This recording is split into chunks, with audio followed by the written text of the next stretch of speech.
Merci à tous. Bienvenue une fois de plus désormais à ce programme, votre programme désormais chaque semaine. Singlement de lundi, on aura des invités pour avoir un débat sur certains thèmes. Aujourd'hui, on va s'intéresser à un thème tout à l'heure là. Je vais revenir après la transition, pourquoi pas pour vous présenter les invités qui sont là, pour nous donner leur point de vue et surtout à la maison pour vous aussi participer à travers le numéro qui passe juste en bas de la tête. On se retrouve tout à l'heure.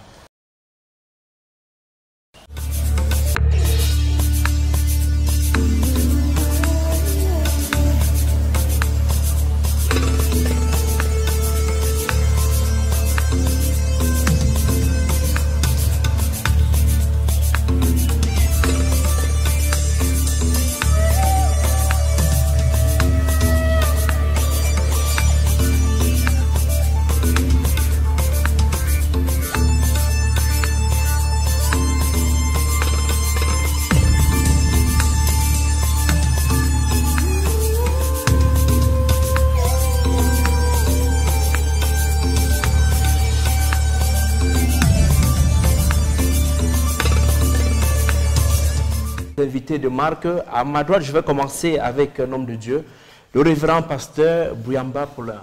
Bienvenue, révérend pasteur. Merci, chers journalistes. Je vous souhaite d'abord une bonne année 2019. Merci. Et que Dieu qui nous a gardés durant l'année 2018 puisse encore nous protéger durant cette année 2019. Merci beaucoup. Il faut dire que ça n'a pas été facile d'arriver ici avec les embouteillages. Effectivement, ce n'était pas facile parce qu'il fallait que je quitte le carrefour Samendongo du côté d'Odja, traverser pratiquement toute la ville en passant par un van. Mais par la grâce de Dieu, je suis arrivé et j'ai trouvé que l'émission n'avait pas encore commencé. Merci beaucoup. Par la grâce de Dieu, vous êtes arrivé. L'émission n'était pas encore commencé. Et juste là, mon frère, monsieur, lui c'est un anthropologue, il s'appelle monsieur P.A. Lionel. Bienvenue à cette émission. Bonsoir Simon. Bonsoir Simon. Voilà. Le plaisir est renouvelé pour moi d'être à nouveau sur ce plateau de la Glory Cast Television. Je prends cet instant pour souhaiter d'abord une très bonne année aux téléspectateurs qui nous regardent à la maison.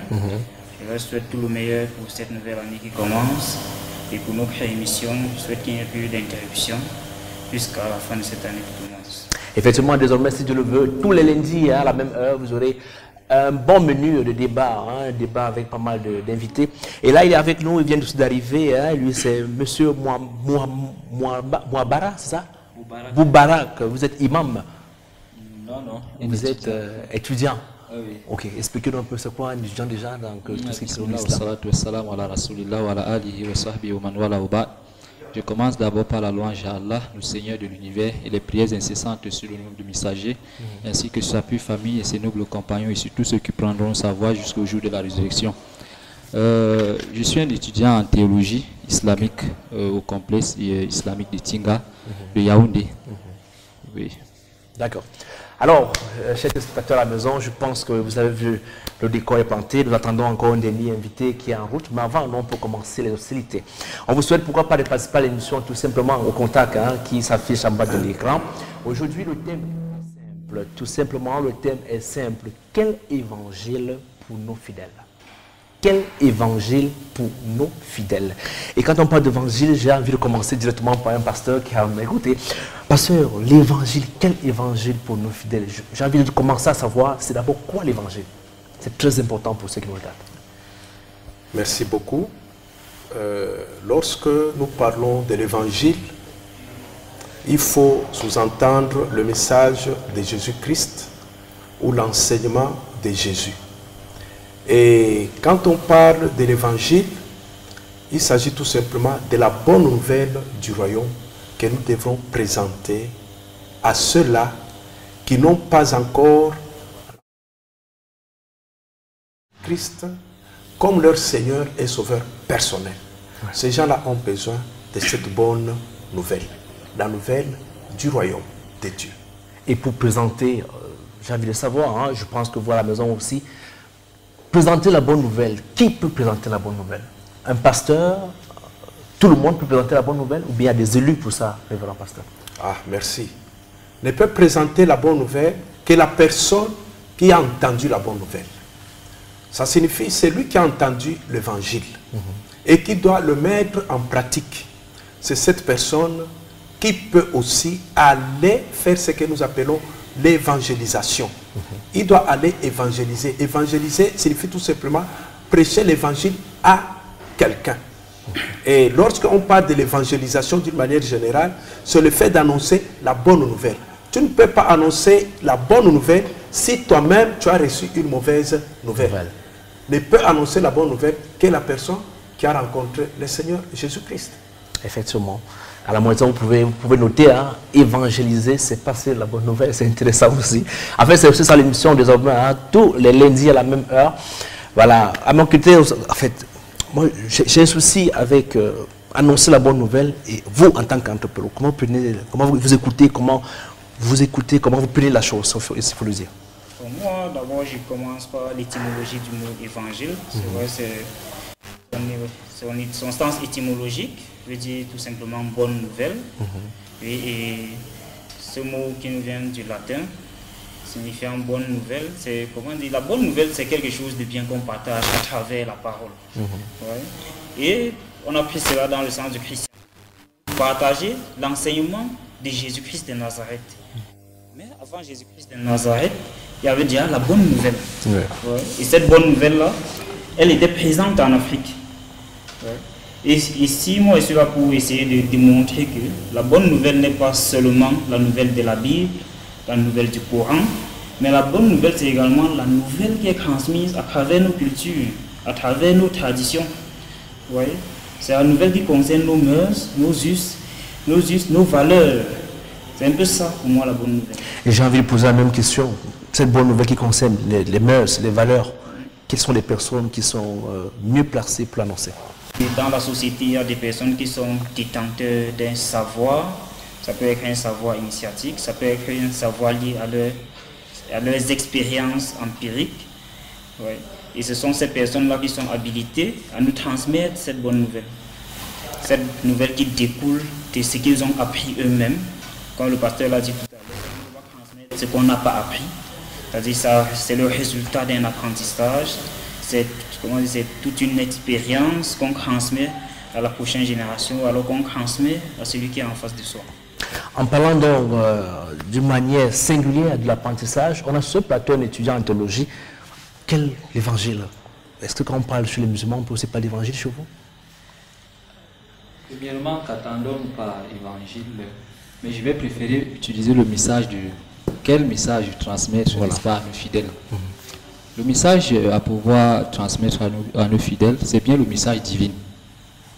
Et le message divin, nous ne pouvons pas le connaître, sauf aussi à travers certains messagers. Et ces messagers peuvent être des messagers anges et aussi des messagers êtres humains comme nous. Et pour cela, maintenant, Dieu le Très-Haut, Allah, il a, n'est-ce pas, fait de certains anges des messagers qu'il, n'est-ce pas, envoie chez certains des messagers parmi les êtres humains. Et de ce quoi, le premier des messagers donc, qui a été envoyé à l'humanité pour, n'est-ce pas, transmettre ce message divin, c'était bien Noé. Et maintenant, suite à quoi, d'autres sont encore venus après lui, à l'exemple de Moïse, de Jésus, de Abraham, et puis maintenant le dernier qui était le prophète Mohammed, sallallahu alayhi wa sallam. Donc tous ces messagers-là, n'est-ce pas, sont venus transmettre ce message divin au peuple. Et c'est quoi ce message divin? C'est bien la soumission au Dieu le Créateur. Toute personne, n'est-ce pas, qui se soumet au Dieu, n'est-ce pas, il a, n'est-ce pas, reçu, n'est-ce pas, ce message qui venait du Dieu. Parce que le message, le chemin qu'il faut prendre pour atteindre le Dieu, il faut prendre le chemin qu'il a, n'est-ce pas, tracé à travers les messagers. Et ce message, n'est-ce pas, se réalise à travers le suivisme de la parole des messagers, n'est-ce pas, qui nous mèneront par la grâce d'Allah, n'est-ce pas, vers Allah. Intéressant.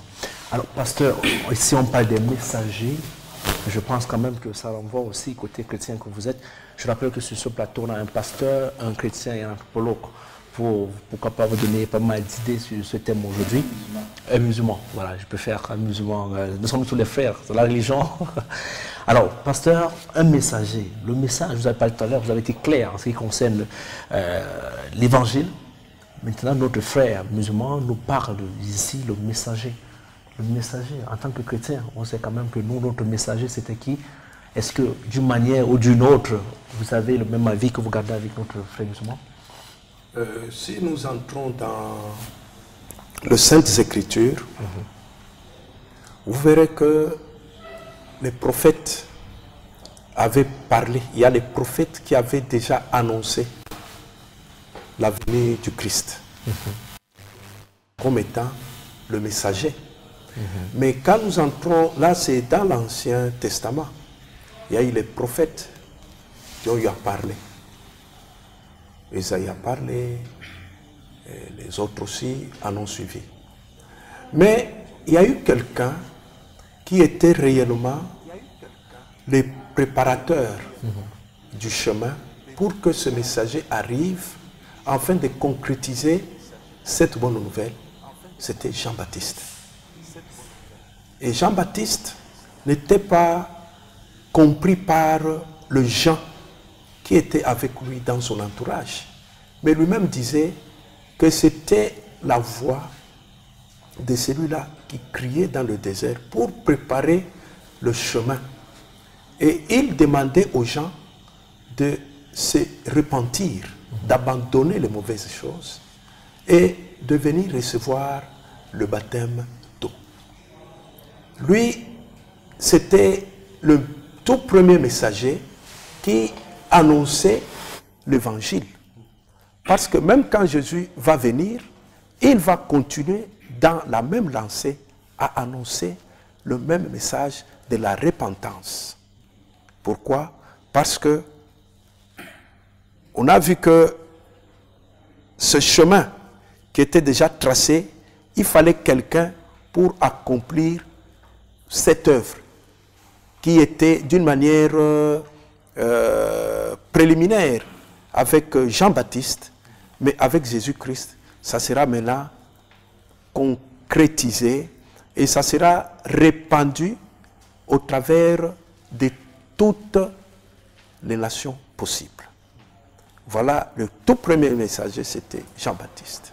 Alors, si on restait sur le thème, quel évangile pour nos fidèles? Quel évangile pour nos fidèles? Il faut un bon évangile. Ça signifie l'évangile dans lequel on retrouve le message du Christ.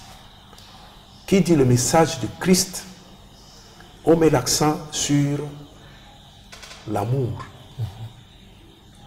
Jésus-Christ a mis l'accent sur l'amour.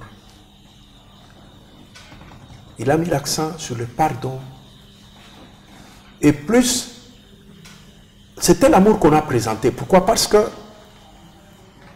lui-même a dit, vous devrez aimer Dieu le Créateur de tout votre cœur. Et à part ces commandements, d'aimer Dieu de tout votre cœur, de toute votre âme, de tout votre esprit, il a ajouté, il y a un deuxième qui en suit, qui suivait le premier, c'est d'aimer, aimer ton prochain comme toi-même. Ça signifie, l'évangile d'abord doit apporter un message d'amour, comme le frère le disait. Un message d'amour, c'est ça même le centre de l'évangile, le message d'amour. Alors, M. Poulain, un message d'amour adressé à qui? Au receveur ou bien à l'émetteur? Un message d'amour ici, si je prends au sens du pasteur, c'est adressé au récepteur, c'est-à-dire au destinataire du message, c'est lui qui le reçoit. Et moi, je vais un peu m'écarter de cette logique de l'évangile de Christ pour dire la bonne nouvelle à transmettre aux populations, du moins à nos fidèles, c'est ce message-là qui est adapté à notre milieu de vie, qui est adapté au milieu négro-africain. Le mythe chrétien appartient à un monde bien précis. En Afrique également, il y a des mythes. Ce sont ces mythes-là qu'on doit apprendre à la population. Ces mythes-là transmettent également des messages. Quand vous allez lire le mythe de Jekyll à Djembe, vous allez entendre parler de Jekyll à Djembe à Inonou, chez les Sawa, comment il raconte comment Jekyll est allé dans le pays des morts, il a ressuscité sa soeur, il est revenu. Il y a tellement d'histoires comme cela qui existent qu'on doit transmettre aux fidèles qu'on doit faire savoir à la population. Et ces messages-là sont adaptés à notre milieu de vie. Ces messages-là sont adaptés à nos conditions de vie des négro-africains. Et moi, je pense que c'est ce message-là que les populations, que les fidèles doivent recevoir. Et non un message importé qui leur est imposé au travers de la Bible et du Coran. Et quand on parle des messages importés, ça renvoie quoi? Le message importé ici renvoie, comment dire, ici renvoie à celui qui nous a apporté la colonisation à travers notamment la Bible et le Coran. Ouais. Parce que ce message a trouvé un message sur place. Avant la Bible, l'Africain a dit aime ton frère comme toi-même. L'Africain savait qu'il fallait aimer son frère d'ailleurs quand vous arrivez quelque part en Afrique. On vous donne la place, on vous donne la maison, parfois on vous donne même le champ. Vous devenez un membre de la communauté. Ouais. Et aimer son prochain, ça c'est aimer son prochain. Avant, on a donné la place aux colonisateurs. Aujourd'hui, c'est nous qui demandons la place. Vous voyez? Parce que l'Africain, tellement il a un bon cœur, tellement le message ancestral, il le maîtrise. Quand le colonisateur arrive avec la Bible, il dit non. L'autre, c'est un humain. L'autre, c'est quelqu'un comme moi. Il a les mêmes besoins que moi. Il lui faut une femme. On lui donne une femme. Oui. Les mythes créateurs de chaque société africaine racontent cela. Comment recevoir un étranger, comment vivre avec les autres. Vous n'arriverez jamais dans un village et on va vous mettre dehors. Et cela, ça fait partie des messages primordiaux que ces populations ont. Voilà. Alors, en vez de coûtant, pour vous, le message rendre beaucoup plus en conservant la mêmeté de nos mythes, la mêmeté de nos traditions, pourquoi pas. Mais nous, ici, on voulait parler simplement de ce qui concerne l'évangile. Parce qu'en fait, quand le thème nous dit, quel évangile pour nos fidèles? C'est une question qui intéresse tout le monde. C'est une question où tout le monde devrait se sentir concerné, pourquoi pas. Parce qu'aujourd'hui, on se dit, pour prêcher l'évangile, il faut aller à l'école, il faut avoir l'appel de Dieu, il faut être un bon parleur, il faut être un bon docteur. Est-ce que tout ça, le ramassis de tout ça, peut faire en sorte qu'on passe un bon message, comme a dit tout à l'heure notre frère musulman? Voilà, il faut que moi aussi j'essaie de comprendre quelque chose.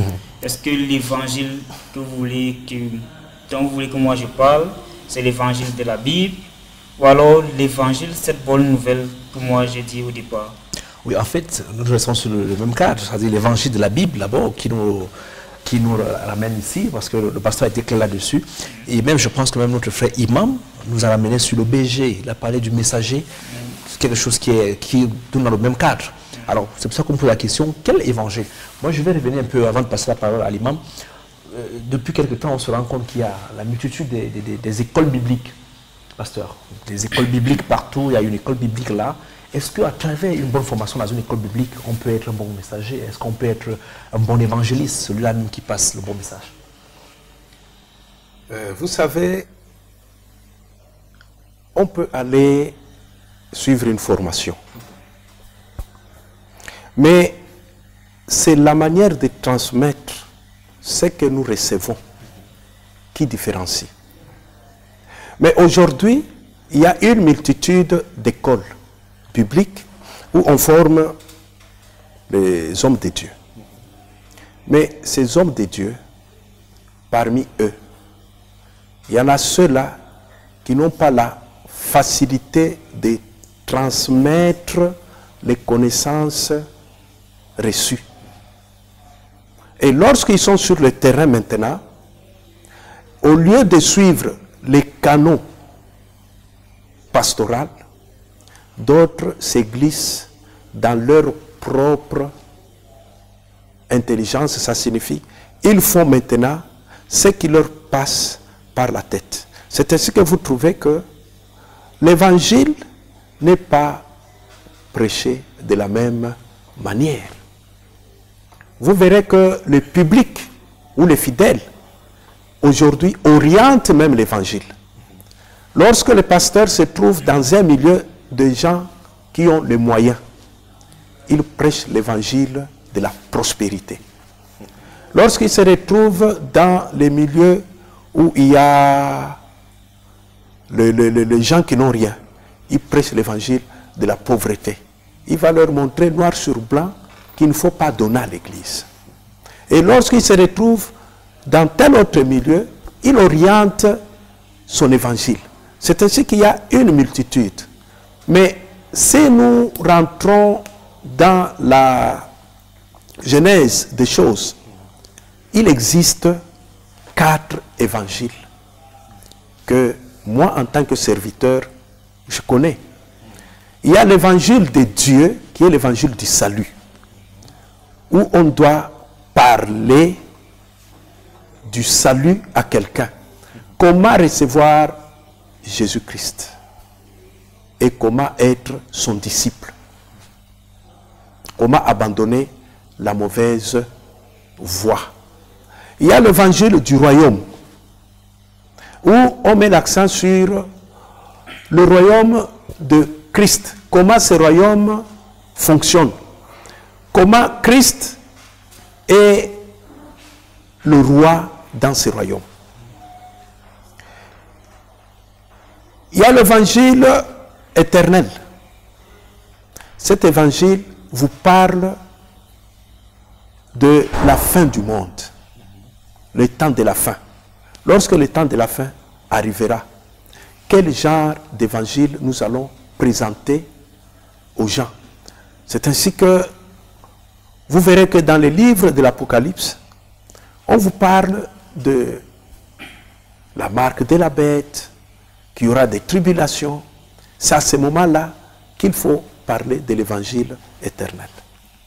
Mais au départ, nous savons tout simplement que l'évangile de Dieu est l'évangile du salut. Il y avait une dernière partie qui restait, 4e niveau. Le 4e, c'est l'évangile même de Jésus-Christ, Fils de Dieu. Là, on démontre noir sur blanc le parcours de Christ dans son ministère. Comment il a vécu avec ses frères, comment il a vécu parmi les autres, tels que les pharisiens, et comment lui-même était un modèle. Ok, pasteur, on revient tout à l'heure. Alors, le message, on parle du messager, on parle du message.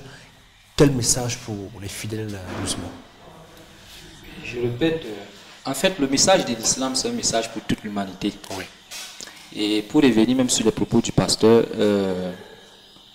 le premier prophète n'était pas Jean-Baptiste. Pour toute personne, n'est-ce pas, qui a étudié l'histoire des prophètes, avant Jean-Baptiste, on a trouvé, il y avait le roi Salomon, il y avait David, il y avait. Donc, comme j'ai précisé, par exemple, dans le Coran, Allah, le Très-Haut dit, Inna awhayna ilayka kama awhayna ila Nuh nabiyina min ba'd. Nous te révélons comme nous avons, n'est-ce pas, révélé à Noé, n'est-ce pas, qui est passé avant toi. Donc, ce qui revient à nous faire comprendre ici que le premier messager envoyé à l'humanité, c'était Noé. Et puis maintenant, d'autres prophètes sont venus après celui-ci. Et maintenant, leur dernier était, n'est-ce pas, le prophète Mohammed, sallallahu alayhi wa sallam. Et maintenant aussi, le frère a dit tout à l'heure, mon voisin à gauche, à la droite, il a dit que le message devait être quelque chose, n'est-ce pas, de naturel, n'est-ce pas, chez les Africains. Ça ne devrait pas être quelque chose d'importé. D'ailleurs, non, le message n'est pas importé d'ailleurs d'un pays à un autre. Le message divin, c'est un message, n'est-ce pas, qui est céleste, qui est descendu, n'est-ce pas, des cieux, n'est-ce pas, qui a été révélé par le Seigneur, le créateur de l'univers, le créateur des êtres humains. Donc le Seigneur, lui seul, connaît, en créant, n'est-ce pas, ces créatures, lui seul connaît, n'est-ce pas, la voie, n'est-ce pas, qui peut mener à la félicité, n'est-ce pas, de ceux-ci. Donc c'est pourquoi je vais dire, le message pour l'humanité, le message pour vous, pour moi, n'est-ce pas, c'est le message de la soumission au Seigneur de l'univers. Et maintenant, regardez quelque chose. Il y a quand même dans l'esprit humain ce qu'on appelle le système de l'abrogation. Donc, c'est-à-dire, quand Noé est venu, en son temps, il fallait le suivre. Et maintenant, après Noé, d'autres prophètes sont venus, Salomon, David, ils sont venus, il fallait le suivre à leur époque. Maintenant, Moïse est venu, il fallait suivre Moïse à son époque. Et Jésus est venu, il fallait suivre Jésus à son époque. Abraham, il fallait le suivre à son époque. Et maintenant, le prophète Mohammed est aussi venu, il faut aussi le suivre à son époque. Et maintenant, il était celui-là qui clôturait, n'est-ce pas, la prophétie. Si maintenant le prophète Mohammed arrive et quelqu'un dit non, je ne te suis plus, je vais continuer avec tes prédécesseurs, en ce moment, il fait preuve d'injustice. Donc c'est pourquoi nous disons, le message pour toute l'humanité, c'est le message de la soumission, n'est-ce pas, qui est le sens même en arabe de ce que vous entendez par islam. Parce que lorsqu'on dit l'islam, l'islam veut dire al-istislam lillahi bit-tawhid wal-inqiyadu lahu bit-ta'a. Ils disent que l'islam, c'est la soumission à Allah en l'adorant lui seul sans associer. C'est ça, n'est-ce pas, le sens, n'est-ce pas, de l'islam. Et maintenant, à partir d'ici, quand vous comprenez le sens d'adorer Allah sans l'associer avec quoi que ce soit, ça veut dire ici, c'est pourquoi le musulman, lui, là, pour conviction, la conviction qu'avaient les messagers. Parce qu'on a aussi beaucoup trouvé dans la Bible, lorsque on a demandé à Jésus, Jésus a dit, je suis un messager vers vous, votre Seigneur, vous et moi. Il a montré, n'est-ce pas, aux enfants d'Israël, en montrant qu'il y a un Seigneur, donc votre Seigneur, vous et moi. Donc lui aussi, il a pour Seigneur Allah, et lui, il était le messager, n'est-ce pas, venant d'Allah. Donc ça serait un peu maladroit, je trouve, de dire que peut-être Dieu, créateur de l'univers, de toute cette grande puissance, on l'attribue par exemple à un enfant. C'est pourquoi dans une petite sourate du Coran, Allah dit « Qul huwa Allahu ahad, Allahu samad, lam yalid wa lam yulad ». Allah dans le Coran, n'est-ce pas, refute, n'est-ce pas, ce credo du fait qu'on dise qu'Allah a un enfant. Pourquoi disons qu'Allah subhanahu wa ta'ala a un enfant? C'est quelque chose qu'on ne parvient pas à comprendre. Parce que parfois on a l'habitude de poser la question à nos frères. Quand on leur demande pourquoi dites-vous que Jésus a un enfant, ils disent par exemple que non, il est né d'une mère sans père. Nous disons non. Jésus, avant lui, on a trouvé Adam, qui est, n'est-ce pas, le père de l'humanité. Il est né sans père, sans mère. Donc il fallait aussi dire qu'il est plus en droit d'être fils de Dieu. Après lui, on a aussi Hawa, qui est aussi venu après Adam, qui est né à partir du père sans mère. Donc à ceux-ci, on pouvait attribuer. C'est pourquoi en islam, la compréhension, le message pour l'humanité, c'est de comprendre que le Seigneur doit être adoré lui seul, sans associer. Et ce Seigneur qui est Allah, il est purifié, n'est-ce pas, de tout ce qu'on peut l'attribuer comme enfant, comme père, comme mère, comme tante. Il est unique et sans associé. Donc le message pour l'humanité, en fait, c'est le message de l'islam, la soumission à Allah. Je pense qu'il y a quelque chose de très important là, on a la chance d'avoir un pasteur sur le plateau qui peut un peu facilement répondre à cette préoccupation. La préoccupation du frère, c'est la priori, l'homme, le Dieu créateur ne devrait pas avoir un enfant. C'est-à-dire que le Fils de Dieu qui est Jésus, du moins on comprend quand même qu'il y a ces différentes religions. Mais vous, en tant que chrétien, vous pouvez quand même expliquer ça pour ceux qui nous regardent? Vous savez, chers journalistes, je crois que nous ne devons pas entrer dans des détails. Non, c'est pas un détail en fait. Le but c'est de font faire comprendre aux gens qui nous écoutent. Oui. Parce que quand il fait ça, je comprends pasteur, quand il fait son passage, le chrétien qui écoute peut rester avec ça. C'est-à-dire qu'il peut dire, je suis chrétien, mais là je viens d'écouter dire que X ou Y, vous voyez. Et quand on a la chance d'avoir un pasteur sur le plateau, je pense qu'il est important pour nous, pourquoi pas les chrétiens, qu'il nous explique plus clairement avant de continuer. C'est très important aussi. Christ, c'est pas la préoccupation, oui.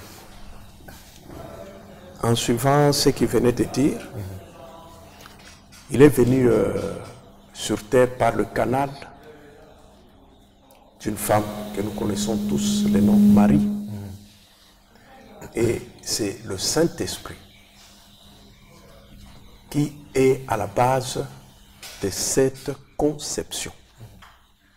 Voilà pourquoi quand l'ange est venu, l'ange a dit que tu as en toi le Messie. Le Messie signifie le sauveur de l'humanité. Et c'est comme ça que le Fils de Dieu est venu au monde d'une manière physique. Et c'est lui qui nous a dit, mon Père m'a envoyé. Et lorsque il a atteint l'âge où il devrait être baptisé, quand il est allé au Jourdain rencontrer Jean-Baptiste, quand il est entré dans les eaux, le ciel s'est ouvert et l'Esprit est descendu sur lui sous forme d'une colombe accompagné d'une voix en disant, celui-ci est mon Fils bien-aimé en qui je place toute mon affection. Ce n'est pas lui qui a dit, mais lorsque la voix a été écoutée, retentie au moment de son baptême, dit, celui-ci est mon Fils bien-aimé. Quelqu'un ne peut pas t'appeler fils si il n'est pas ton père. Ton père, voilà. Merci donc. Je m'excuse, on le met tout à l'heure, hein. On permet à la Polo aussi de donner son point de vue là-dessus. Mais je voulais quand même qu'on ne soit pas de notre thème, qui nous envoie à quel évangile. Il est vrai que quand on parle de religion, vous savez, il y a beaucoup d'autres questions, il y a des polémiques qui viennent. Maintenant, nous sommes des créatures de Dieu, nous sommes des enfants de Dieu. Nous sommes là pour passer le message à ceux qui nous écoutent. Quel évangile pour nos fidèles? Vous êtes des fidèles. J'entends souvent des fidèles dire, j'aime quand mon pasteur passe l'évangile, annonce l'évangile. J'aime quand mon pasteur c'est un tribun, c'est-à-dire un bon parleur. Mon pasteur c'est quelqu'un qui j'aime sa prédication. Est-ce que c'est suffisant? Est-ce suffisant pour un pasteur qui parle bien de passer la bonne nouvelle, ou bien de passer l'évangile? Savez-vous, M. Lantopolo? On peut entrer dans le cadre du christianisme. Les fidèles, ceux qui croient en Jésus-Christ et en sa vie, son expérience. Vous ne croyez pas?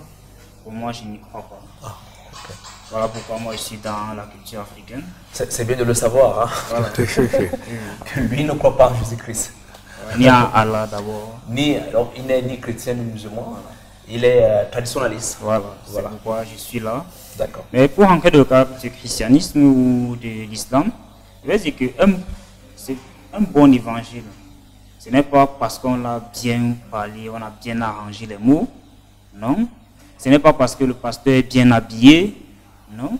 Mais c'est parce que le pasteur, lui, connaît le problème de ses fidèles. Il sait faire le choix des paroles ou alors des passages, que ce soit des sourates ou des versets bibliques, qui vont permettre à ses fidèles de prendre conscience de leur propre situation et d'essayer de s'en sortir. Donc pour moi, dans ce cas-là, c'est ça un bon évangile. C'est ça bien prêcher. C'est-à-dire choisir ce qui répond au problème de celui qui est en face de soi. Comme le pasteur l'a dit tout à l'heure, quand quelqu'un a Bastos, il parle de la richesse. C'est normal. L'homme de Bastos, lui, il ne veut pas comprendre qu'un jour la pauvreté va arriver, non. Oui, mais quand il se retrouve maintenant chez les pauvres, il ne va pas non plus dire que la pauvreté est une bonne chose. Mais il doit chercher les passages dans la Bible ou alors dans le Coran où on amène l'homme à travailler pour s'en sortir. Tu mangeras la sueur de ton front. Il peut dire cela au fidèle et dit, ça veut dire qu'il faut aller travailler. Est-ce qu'on peut dire qu'il y a une façon? Oui, il y a une façon. Oui. Parce qu'il ne suffit pas de prendre la Bible et de lire un verset ou alors de prendre le Coran et de lire une sourate. Et en parlant donc des façons, ça renforce la formation. Tout à l'heure, on parlait des écoles bibliques ou bien des écoles coraniques. Oui. C'est-à-dire le pasteur ou alors l'imam doit être formé de telle manière que quoi, il doit savoir comment expliquer un verset biblique à un fidèle. Il doit savoir dans quel cadre il est. Parce que le cadre dans lequel il est très important. Parce qu'il ne suffit pas d'avoir des explications théoriques qu'on a faites à l'école. Il suffit de savoir le milieu dans lequel nous sommes. J'ai envie de vous poser la question. Tout à l'heure, vous avez été clair en disant que vous n'êtes pas chrétien, ni musulman. Alors, quel évangile pour vous, par exemple? Quel évangile pour vous?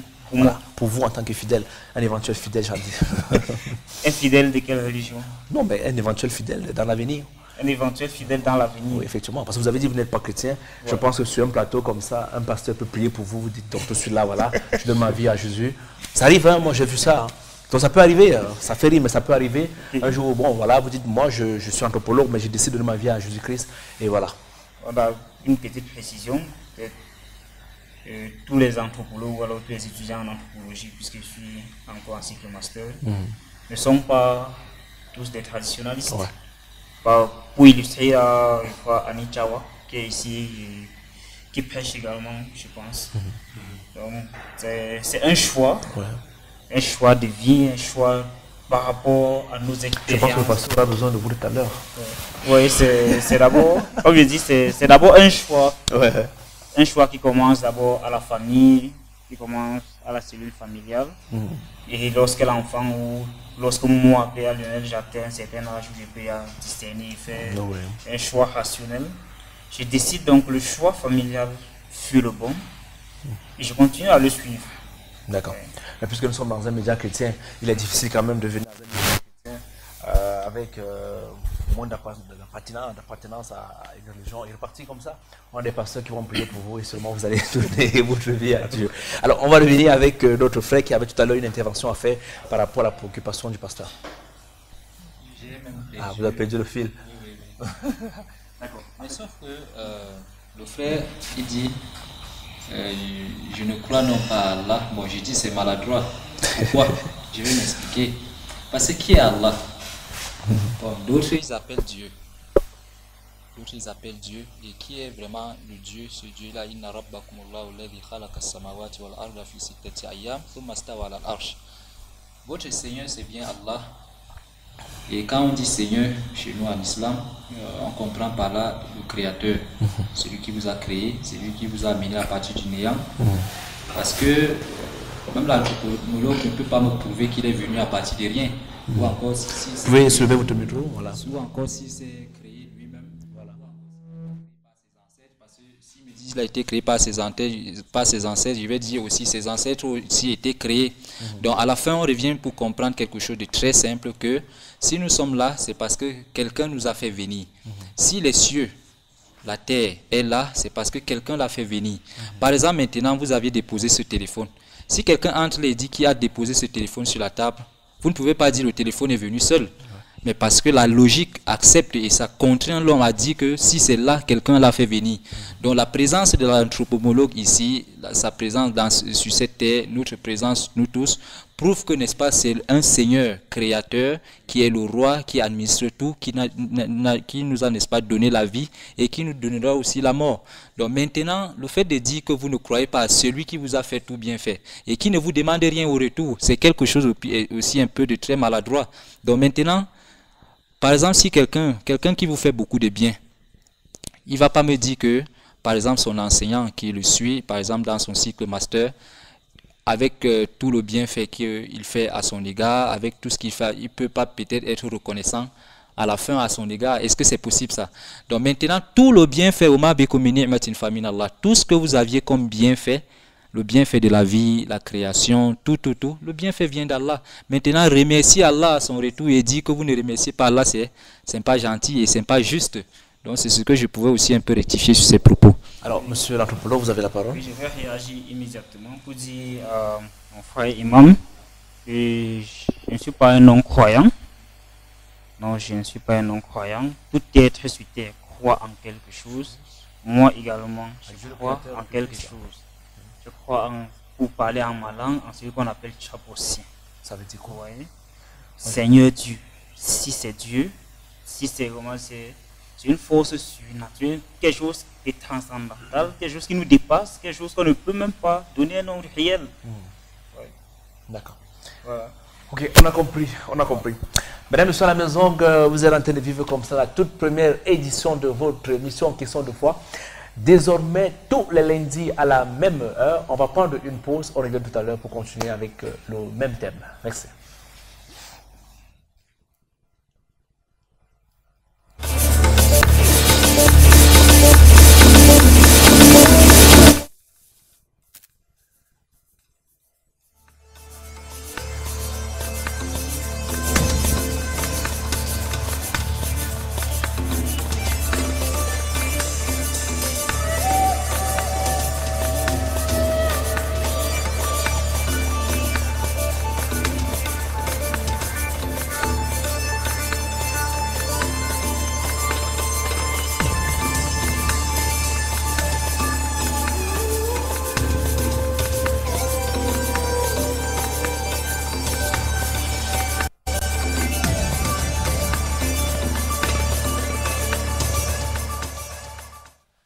De retour sur ce plateau plein de belles couleurs, avec un panel riche. Hein. Je rappelle qu'on a un pasteur, un anthropologue et un chercheur ou bien un étudiant en tout ce qui concerne l'islam.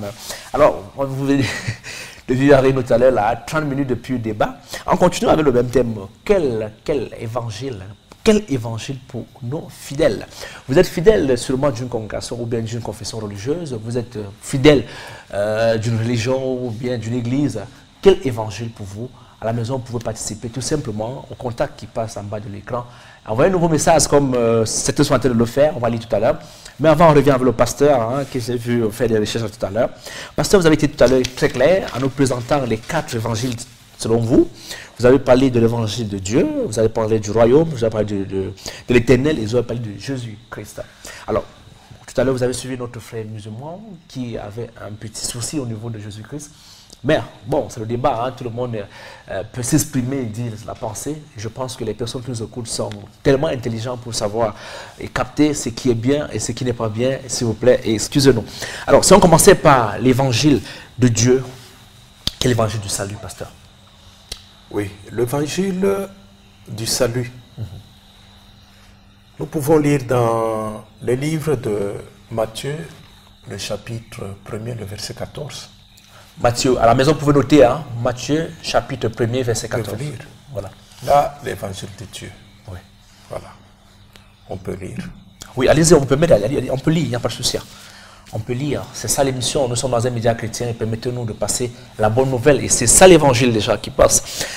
Vous faites l'anthropologue, c'est ça l'évangile déjà. Matthieu 1, chapitre 1er, le verset 14 dit.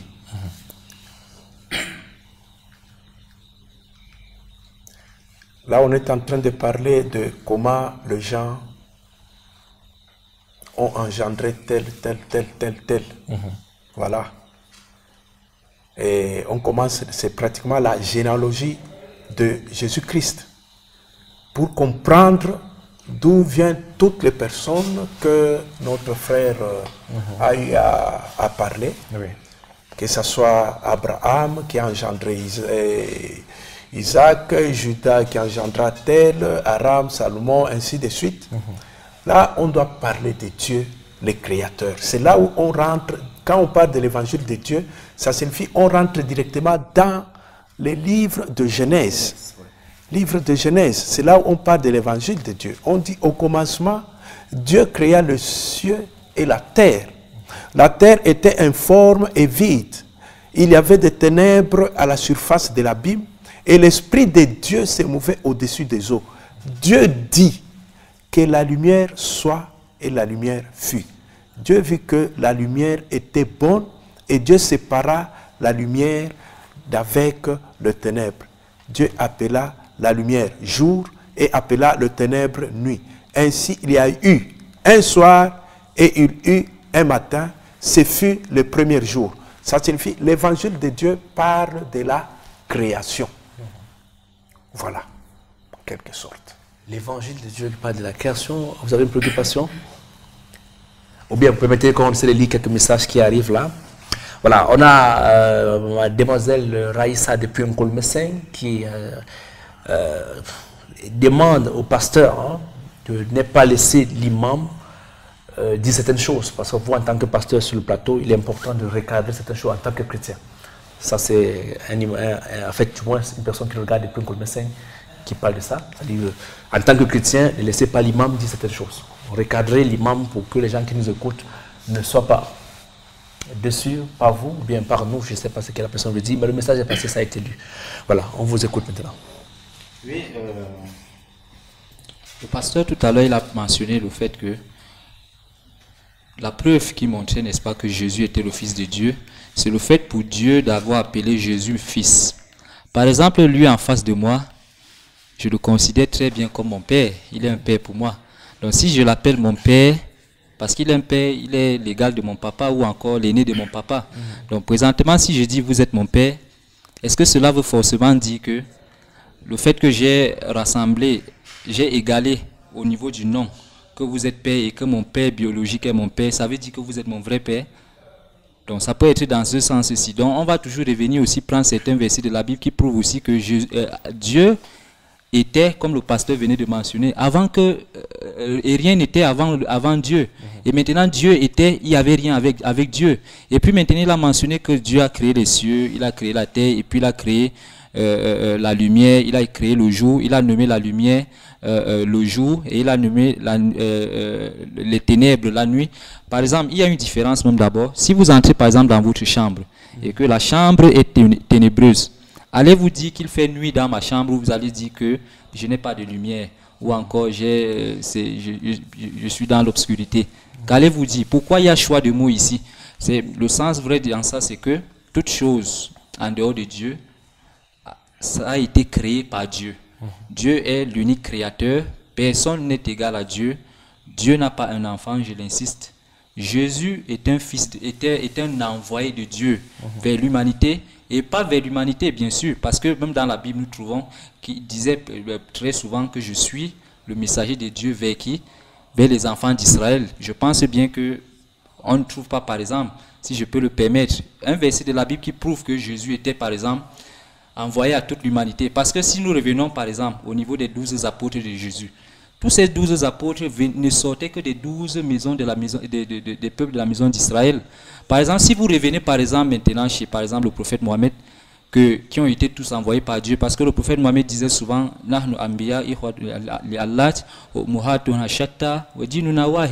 il disait souvent que nous sommes tous des prophètes, des mères différentes, c'est-à-dire des législations différentes, mais notre Père est unique, c'est-à-dire nous sommes d'une même religion, et nous sommes envoyés par un même seul Dieu. Tous sont des messagers de Dieu. Sauf que l'autre a été envoyé aux enfants d'Israël, l'autre a été envoyé à tel peuple, et l'autre maintenant a été envoyé à l'humanité tout entière. Donc c'est un peu ce que je pouvais ramener élucider sur les propos du pasteur. Il faut le dire, donc, question de choix, question de confession religieuse, question d'association religieuse, si on peut le dire. Parfois, quand on met sur une table les débats sur ce qui concerne la Bible ou le Coran, chacun a quelque chose à dire. Mais ce qu'on peut retenir hein, cet après-midi bien que ce soir, c'est que l'évangile, c'est un message, et le message, c'est le message de paix, le message d'amour que tout le monde doit passer. Et c'est pour ça qu'on se pose la question depuis, est-ce qu'il faut être formé? Est-ce qu'il faut faire une école? Est-ce que c'est un don? Est-ce que c'est un appel? Je vais revenir avec le pasteur là-dessus. Est-ce qu'on peut avoir, je peux avoir un appel de passer l'évangile, d'annoncer l'évangile? Ou bien je peux me faire former, ou bien je peux être, comme on dit souvent dans nos églises, le pasteur leader peut trouver, ou bien le pasteur peut trouver un frère, un fidèle, un nom de l'évangile, un nom d'annoncer l'évangile. D'après vous, comment est-ce que ça peut se passer pour qu'on retrouve, qu'on a en soi ce nom? Merci beaucoup. Lorsque nous entrons dans les Saintes Écritures, j'aime souvent lire. Il y a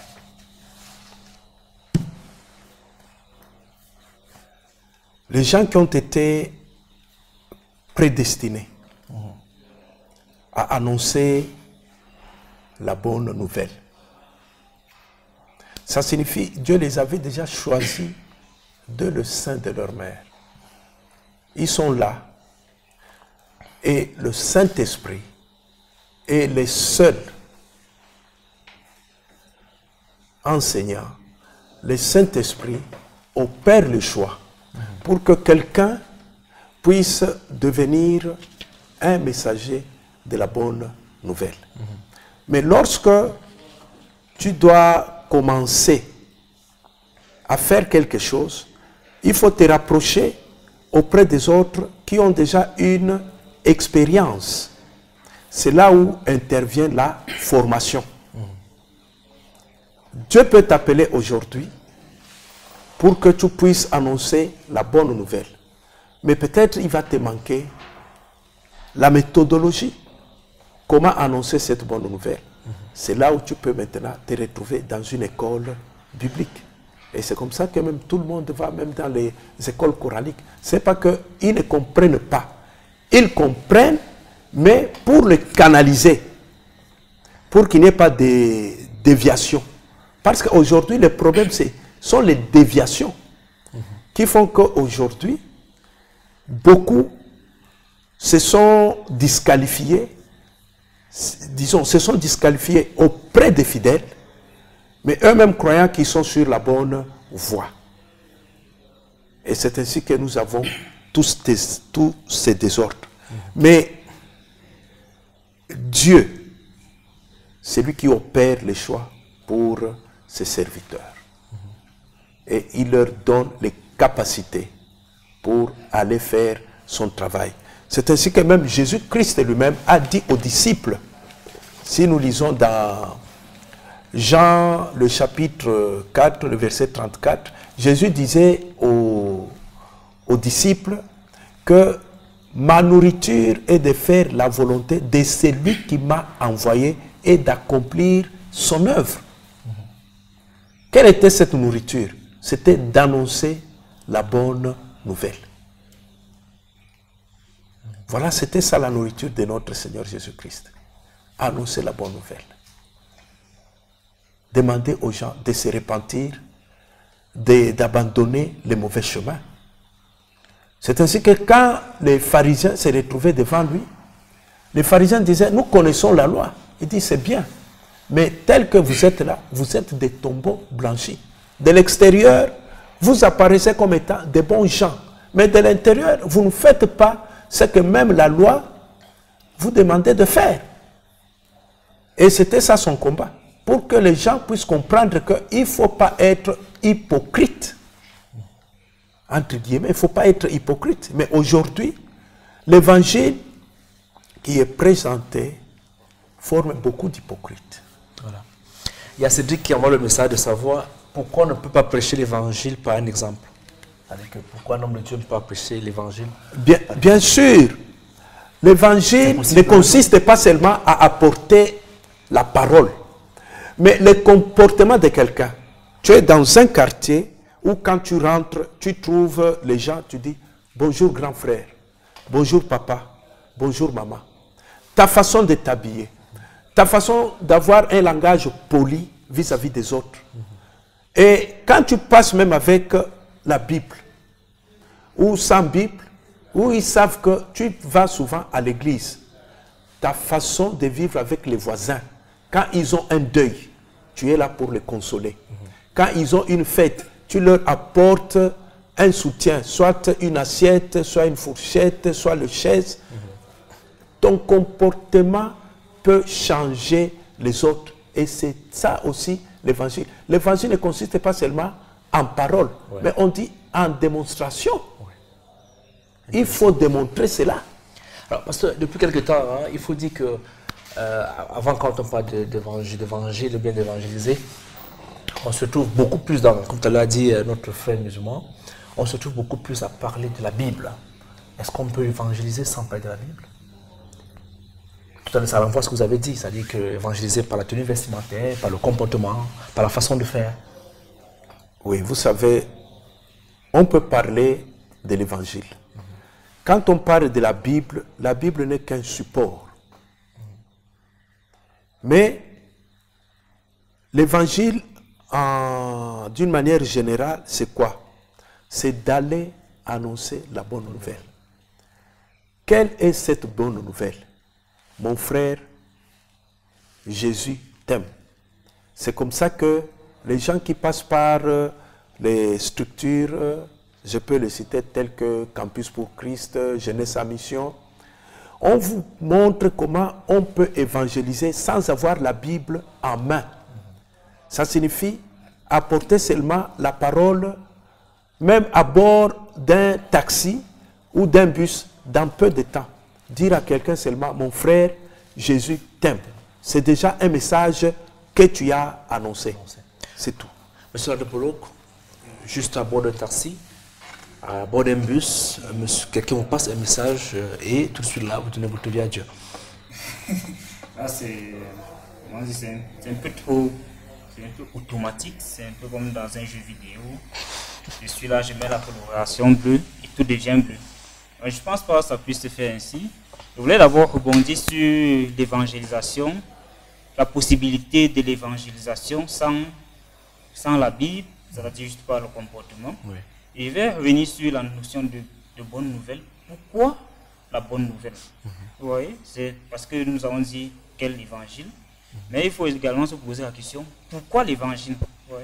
L'évangile n'est pas seulement là pour faire savoir aux gens que Jésus t'aime, mais l'évangile, je pense, est également là pour amener les gens à changer de comportement. Oui. Ce qui veut dire, si je suis dans mon quartier, chaque matin je me lève, il y a une herbe là, j'arrache, je vois un voisin qui est tombé, je le relève. Au fur et à mesure, ceux qui vont vouloir m'imiter, essaient en train de leur transmettre un mode de vie. Loin d'être une parole, l'évangile est un mode de vie qu'on transmet. Et je pense que ce mode de vie-là, en dehors de la parole, doit également être vécu par celui qui transmet. Doit également être vécu. Je suis entré dans un taxi dimanche dernier. Le taximan, il était en veste. Il me dit que non, je sors chaque jour en veste. Et son taxi est propre. Si quelqu'un suce les oranges dans son taxi, il ne peut pas le les jeter là. Même si, peu importe, quand tu vois d'abord comment lui il est habillé, comment son taxi est, sans que non, ici, ce n'est pas comme ailleurs. Et le comportement change immédiatement. Ouais. Donc, l'évangile ne consiste pas seulement en la parole, mais ça consiste également en... Ça s'appuie également sur les actions de celui qui vous transmet cet évangile-là. C'est-à-dire, si quelqu'un vient vous dire le matin, aime ton frère comme toi-même, mais le soir, tu lui dis, j'ai faim, tu le vois, il a 2 beignets, il mange ses 2 beignets. Mon frère, il ne faut pas suivre celui-là. Alors, monsieur l'imam, je peux le dire, le chercheur en théologie, vous comprenez ce qu'il vient de dire tout à l'heure? Oui. Nous pouvons prêcher, passer le message de Dieu sans toutefois avoir le livre même saint à main.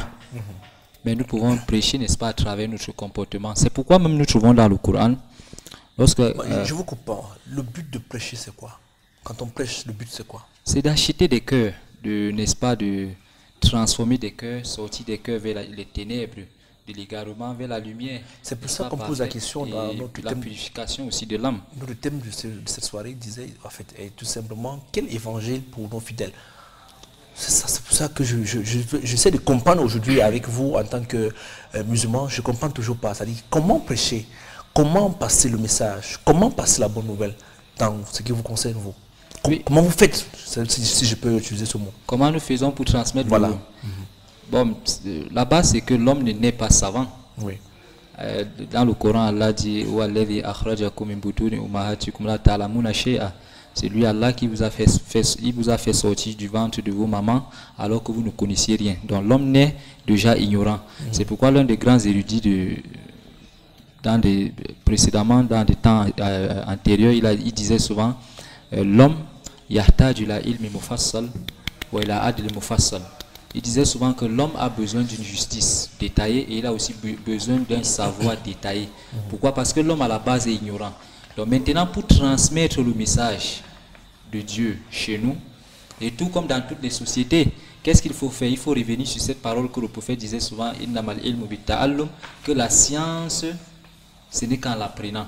Donc maintenant, à partir du moment que vous vous rendez chez des professeurs, n'est-ce pas, chez des professeurs, n'est-ce pas, qui ont pu atteindre ce degré, qui ont travaillé pour atteindre ce degré, qui ont appris, vous allez, n'est-ce pas, aussi vous appreniez doucement, et puis maintenant vous allez faire 2 choses.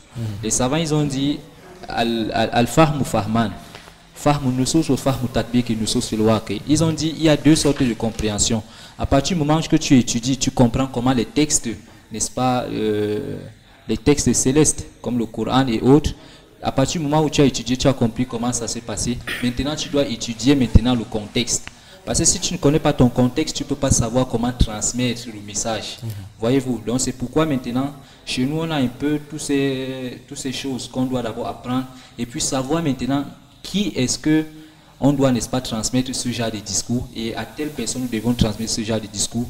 Par rapport à tel milieu, nous devons transmettre ce genre de discours. Par rapport, et c'est ainsi. Je le savais. Mesdames, Messieurs, comme je vous ai dit, tous les lundis désormais, à partir de 19h, votre émission Question de foi, avec un panel riche de personnes, des personnes ressources qui sont là pour passer, pourquoi pas vous donner, si vous nous éclairez dans certaines choses. On va passer, on va lire un peu le message d'un frère qui nous écrit depuis Fumban. Il s'appelle Ahmed. Et sa préoccupation, c'est par rapport au pasteur. Il dit, pasteur, dites-nous un peu, Jésus-Christ est-il Dieu ou fils de Dieu? Voilà, c'est ça sa préoccupation. Merci. Je répondrai au frère tout simplement que Jésus-Christ est le fils de Dieu. Voilà. Je pense que le message est passé. Voilà, notre message, s'il vous plaît, par appel, tout simplement par SMS, les numéros qui sont affichés. Voilà, on va faire des tours de table, il nous reste exactement 8 minutes. Merci à la réalisation. On fait un dernier tour de table, monsieur le pasteur, comme disait mon frère, le révérend pasteur pour nous les chrétiens. Alors, dites-nous un peu, quel est le dernier mot que vous pouvez passer à toutes les personnes qui nous regardent depuis Fumban. Je profite pour dire un bon après-midi à toute la population de Fumban et à vous, Ahmed, qui venez d'envoyer les messages. Ce que je peux dire est que l'évangile c'est la bonne nouvelle que nous devrons apporter aux autres. Comme Jésus-Christ lui-même, dans le livre de Luc, le chapitre 19, le verset 10, on nous dit, car le Fils de l'homme est venu chercher et sauver ce qui était perdu.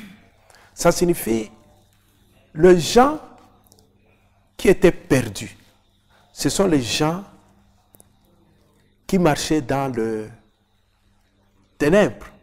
Et Jésus-Christ est venu les chercher pour les sauver.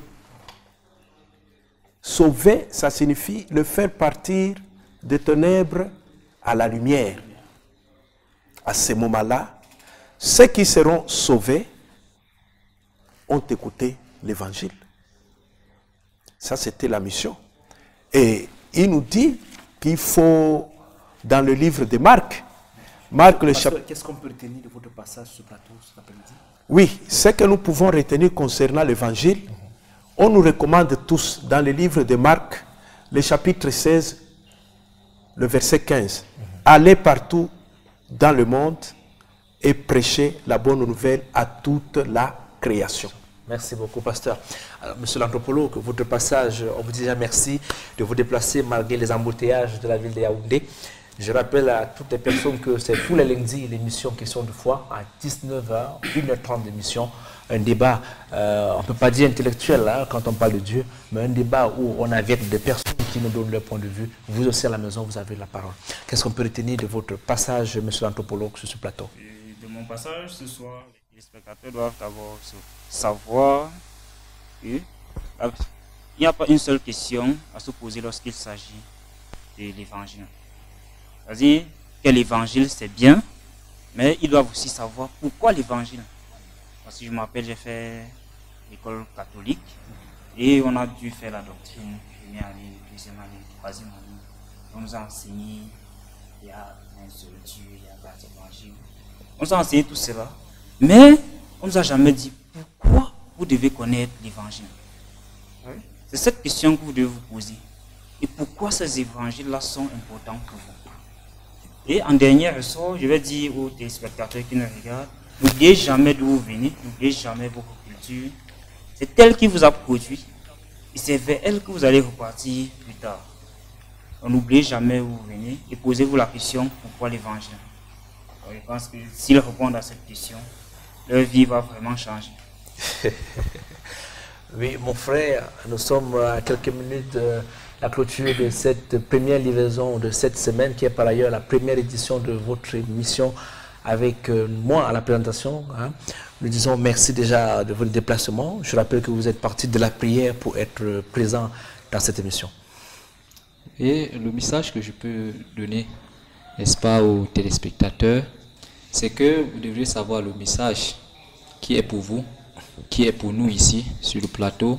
C'est le message que le Seigneur créateur, n'est-ce pas, envoyé à travers ses messagers, qui est, n'est-ce pas, la soumission à Allah, parce qu'il dit dans le Coran, Inna dina indallah l'islam, la religion auprès d'Allah, c'est, n'est-ce pas, la soumission au seul Dieu, sans l'associer avec quoi que ce soit.